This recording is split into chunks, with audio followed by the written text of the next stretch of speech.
So on this channel, we talk a lot about family filmmaking. I've talked a lot about different technical aspects of how to run your camera, how to relate photography to videography to help keep it simple for you. And I've also talked about storytelling, but what we haven't really gone over as far as family films go is editing. Hey, I'm Jen, I'm a family filmmaker and a photographer, and I am your guide to adding video services to your photography business. In this video, I'm gonna go through my workflow for editing a family film, from importing clips to exporting the final project.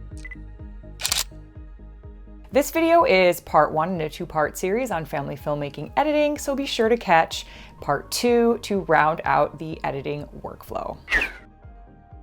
If you've never heard of a family film, think of a wedding film, but think of it as a family and the story of their day. So there's going to be music, there's going to be audio and speaking, and there's going to be clips strategically put together to tell the story of a family. It's a beautiful keepsake for the family to own because, as you know, kids grow up and get older in the blink of an eye, and all the little things that they do now will soon be forgotten. It's important to note that in this video, I'm going to be using Adobe Premiere Pro, which is my editing software of choice. Now there are others that you can consider, like Final Cut Pro, DaVinci Resolve, and all of these features and functions that I'm going to show you in Premiere Pro are similar in all across the board with all of the softwares. They just may have different names, so keep that in mind. So the first thing that we're going to do after we import our clips and audio into the Adobe Premiere Pro project is color code. Yes, I like to personally find all of the clips that are 60 frames per second and give them a different color than the ones that are 24 frames per second. So I'm going to color code the 60 frames per second clips a totally different color so that as I'm editing on my timeline, I can quickly and easily see which clips are slow motion and which clips are not. Those are the two frame rates that I exclusively shoot in when I'm doing families. Why? Because 24 frames per second is going to be great for anytime I have audio and I need that audio to match up. And 60 frames per second is going to lend itself perfectly for those beautiful, dreamy, slow motion shots that are really going to get into the emotion of what the family does. After I have them color coded, I'm going to go ahead and interpret my 60 frames per second footage as 24 frames per second. So I'm going to highlight them, modify, interpret footage, and then I'm going to go assume this frame rate 23.976. What we've done is we've turned our 60 frames per second clips into 24 frames per second clips. So if we think about a second, we used to have 60 frames in 1 second. What we've done by turning it into 24 frames a second is we've basically stretched out all of those frames over multiple seconds now instead of just 1 second. Now that I have all of the frame rates as 24 frames per second, instead of sorting by frame rate, I'm gonna go ahead and sort by name. 8169, if I click it the other way, 8026. So I do want the clips to be put into my timeline in order, so I'm going to go 8026 first. And then I'm going to right click and I'm going to go new sequence from clip. And that's going to pull all of my clips into one sequence. Another way that you can do this is when you have all of your clips highlighted, you can simply just drag them over and it will create a new sequence for you, but I'm not going to pull them over. We already have a sequence started. Anything that's coded purple is slow motion. It's 60 frames per second, and you can see that as I play this clip is in slow motion now because I have interpreted it to be 24 frames per second. Everything is in the timeline now in the order that I filmed it, and I'm gonna go start scrubbing clips. So when I first got there, they weren't quite ready. I went ahead and I did a bunch of B-roll. What I like to do with B-roll, I like to pull the clips into track 2, just so that I know it's B-roll as I'm going through. The next step is really grouping all of my shots into scenes. So this family, I filmed the kids getting off of the school bus. So I'm gonna go through and just quickly scrub. They're walking to the school bus, here comes the school bus, the kids get off, they're walking home. And now they're inside. So what I'm gonna do is, here's the last clip where they were done with school things and then they're in the kitchen. So I'm going to just move everything over and create a little bit of a space so then I can continue to look at my clips. They're in the kitchen, they're eating snack, they're chatting. And now they've gone outside. So before, there's some B-roll clips, but that's kind of goes with that kitchen scene. There we go. So this is my first clip.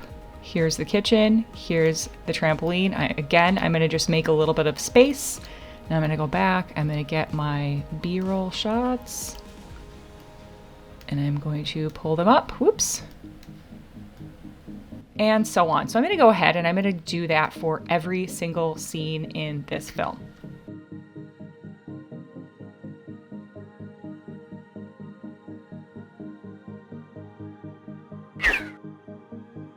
So a really big part of my family films is audio, and whether it be ambient audio that's just happening in the scene, or if I were to mic a kid or a parent and interview them or let them show me their room, like little kids, I like to let them show me their room and explain all their fun things. It's a great memory for the parents to have down the road. Because I have mic'd the person separately with a lav mic that has a separate file for the audio file, I now need to sync those in Premiere Pro so that they line up perfectly and the audio is actually matching the mouth. Now I'm going to go back and I'm going to find my audio clips. For this particular film, I did mic the kids as they were telling me about their rooms. Because I had the kids wear a lav mic, it recorded as a separate audio file. So I have to load that audio file in here and I have to sync these clips. So this first audio clip is her talking, and I'm not even going to listen to it. I'm going to pull it down onto the bar. I like to start with the last clip first. So I'm going to make sure I have both of these highlighted. If I right click, I can go to synchronize. And we're going to synchronize clips. We want to sync to audio track 1. Oop. Sometimes if the clips are short, it can't find it. So maybe we start with a bigger clip here. Now what I like to do personally is I like to just take my razor tool and cut the audio right at that part and then just move it out of the way. I don't want to get rid of this audio because I don't know what she said. I haven't listened to it yet. And sometimes there's little pieces of gold you can pull out.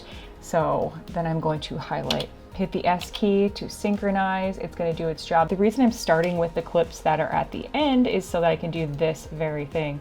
I'm going to line all of them up. So you can see what I've done is I've synced all of the clips into where they are along this long strip of audio. I wasn't filming the whole time. The reason I liked that having that lav mic is because I wasn't filming the whole time. Look at how much extra audio I captured. I don't know what she said in these spots where I wasn't filming, but sometimes there's some gold buried in there and I'd like to be able to go and listen to it. And then I can always have that audio play with a B-roll clip or with a clip where it's not showing her actually talking. So I sometimes can use the fun audio that happens in there. So the third step would be to sync your audio. Any audio that you took during your session, sync it with your clips. Before we move on to the next step in the workflow, please like this video if you found any of it helpful so far, and leave me a comment with what video editing software you think you'll end up using. Or if you already use one, tell me which one you use. Is it Adobe Premiere Pro?